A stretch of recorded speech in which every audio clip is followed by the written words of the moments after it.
Oke baik, bismillah, assalamualaikum warahmatullahi wabarakatuh. Berjumpa kembali bersama Henry Majid. Pada konten kami kali ini, kami akan membuat satu video terbuka untuk Profesor Dr. Mahfud MD yang adalah wakil presiden dari Ganjar Pranowo, bahwa kami bermaksud untuk menyampaikan ini secara terbuka kepada Pak Mahfud MD yang terhormat, berangkat daripada viralnya isu tentang mundurnya Mahfud MD dari menteri dari kabinet Jokowi Dodo. Dia sudah menyatakan bahwa kalau di waktu yang tepat dia akan memundurkan diri, kalau nanti pada saat yang pas katanya dia nanti baru akan mengundurkan diri. Bagi kami itu bukanlah sebagai sikap gentleman dari seorang laki-laki, dari seorang Mahfud MD, oleh karena masih banyak pertimbangan lain yang beliau tidak indahkan. Misalkan dari faktor etika, harusnya beliau memang harus mundur. Terus dari faktor harga diri juga dia harusnya mundur dari jabatan sebagai Menko Polhukam. Karena apa? Kami menilai dari debat cawapres yang diselenggarakan KPU kemarin, di debat kedua cawapres, bahwa Mahfud MD seolah tidak mempunyai power, seolah taring yang selama ini dimiliki oleh Mahfud MD tidak keluar pada debat cawapres, sebab dia terikat pada jabatan Menko Polhukam, sebab dia terikat pada jabatan menteri, sebab dia terikat pada Bapak Jokowi yang dulu saat didebat dan dipermalukan oleh Gibran, dia tidak punya argumentasi untuk menimpali sedikit pun. Dia tidak punya cukup argumentasi, padahal dia cukup ruang untuk membantah itu. Tetapi kemudian karena dia mungkin takut pada Pak Jokowi, maka dia tidak berani mengkritik, dia tidak berani mendebat, dia tidak berani berbantah-bantahan dengan Gibran. Ini yang menurut kami bahwa kalau Mahfud MD tidak segera mengundurkan diri, maka dia bukanlah sebagai senior yang patut kita ikuti, bukanlah sebagai senior yang punya kepedean untuk di bidang politik. Dia berarti selama ini adalah sebagai orang yang juga pengampu kekuasaan. Dia juga orang yang selama ini sebagai orang yang meminta-minta jabatan. Tetapi kalau dia berani memundurkan diri, kalau Pak Prof ini berani untuk menyatakan dia mundur dari kabinet Jokowi Dodo, maka sudah selesai. Artinya dia mampu untuk mempertanggungjawabkan bahwa dia sudah maju sebagai calon presiden. Kok dia sudah ketahuan juga bahwa Presiden Joko Widodo dia berpihak ke siapa. Dulu kan kenapa kemudian kita harus memaklumi bahwa Mahfud MD belum memundurkan diri, karena kita dijanji oleh Pak Jokowi bahwa Ganjar Mahfud ini adalah akan disuplai oleh Jokowi, akan dibantu, akan dimenangkan oleh Pak Jokowi. Tapi makin hari-hari ini kan kita menyaksikan bahwa Jokowi sudah tidak lagi bersama Ganjar, sudah tidak lagi bersama Mahfud MD. Sekarang jabatan apa lagi yang mau dipertahankan Pak Prof? Nah, sehingga kalau Pak Prof ini rasional dari awal, harusnya dari debat cawapres itu dia sudah menyatakan diri mundur, dan kalau perlu di saat debat cawapres itu dia menyatakan sikap, saya Mahfud MD Menko Polhukam memundurkan diri dari Menko Polhukam di debat cawapres ini. Itu baru gentleman.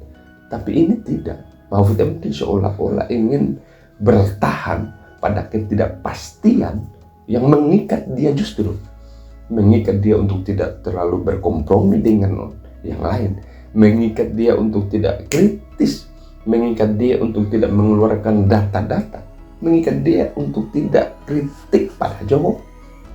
Sehingga posisi Mahfud MD sulit untuk dikatakan sebagai orang yang akan maju sebagai calon wakil presiden. Tetapi kita bisa maklumi juga sampai detik ini bahwa kira-kira Mahfud MD takut dijebak, karena dia mesti waspada terhadap OTT misalkan, karena apa yang kemudian menjadi instrumen Pak Jokowi ketika kita belak-belakan, ketika kita kita memusuhi, apalagi dalam posisi Mahfud MD masih dalam jabatan yang aktif. Mahfud MD mesti waspada bahwa jangan sampai kemudian terjadi permasalahan hukum yang dicari-cari yang akan menimpa dia. Bukan dia yang cari-cari, Jokowi malah akan memberikan satu jalan untuk Mahfud MD.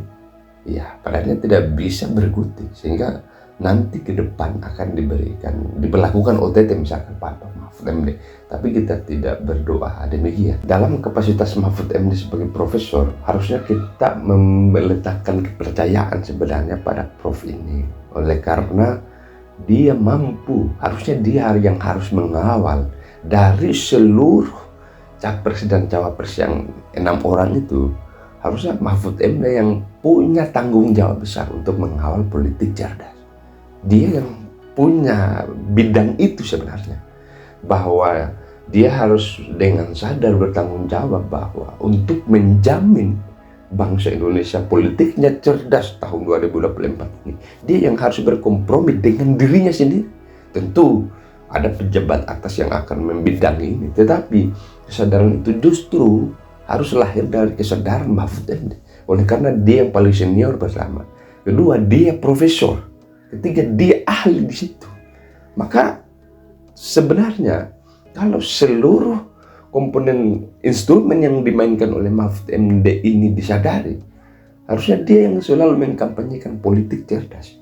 Dia akademisi, dia senior lah intinya. Maka konsekuensi bahwa dia senior, konsekuensi bahwa dia punya pengalaman banyak, dia yang harus mengkampanyekan bahwa politik cerdas kita mulai dari tahun 2024. Supaya apa? 2025 ke depan, 2029 sampai 2045, Indonesia itu sedang berkutat. Jadi sudah berkutat pada politik kecerdasan, politik intelektual. Karena di situ diberikan satu pendidikan politik, ada edukasi politik di situ. Tetapi itu harus dimulai dari tahun 2024 ini. Dan siapa yang harus mulai? Mahfud MD. Sebab dia yang tahu segala persoalan ini. Dia juga sudah merasakan. Kalau dari kemarin-kemarin dia tidak pernah merasakan maju pada perhelatan politik, sekarang dia sudah rasakan dan betapa tidak cerdasnya politik bangsa Indonesia. Harusnya dia merubah itu, bahwa dia memberikan satu instrumen baru yang bersifat kebaruan untuk memberikan penyadaran, memberikan edukasi kepada seluruh masyarakat supaya politik kita ini cerdas. Dan yang terakhir, ya Pak Mahfud MD sih harus menghimpun akademisi untuk membantulah kira-kira. Dia harus menghimpun akademisi di surat, di video terbuka yang kami telah tayangkan ini. Moga-moga Mahfud MD memberikan kita satu nilai plus dalam perhatian politik ini, ya, bahwa dia dari kalangan akademisi, dia merekrutlah akademisi untuk menjawab tantangan zaman, untuk membangun satu narasi, membangun satu konsepsi terhadap bangsa Indonesia ke depan.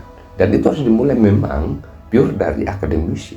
Dan Mahfud MD akademisi, dia tinggal mengundang akademisi saja.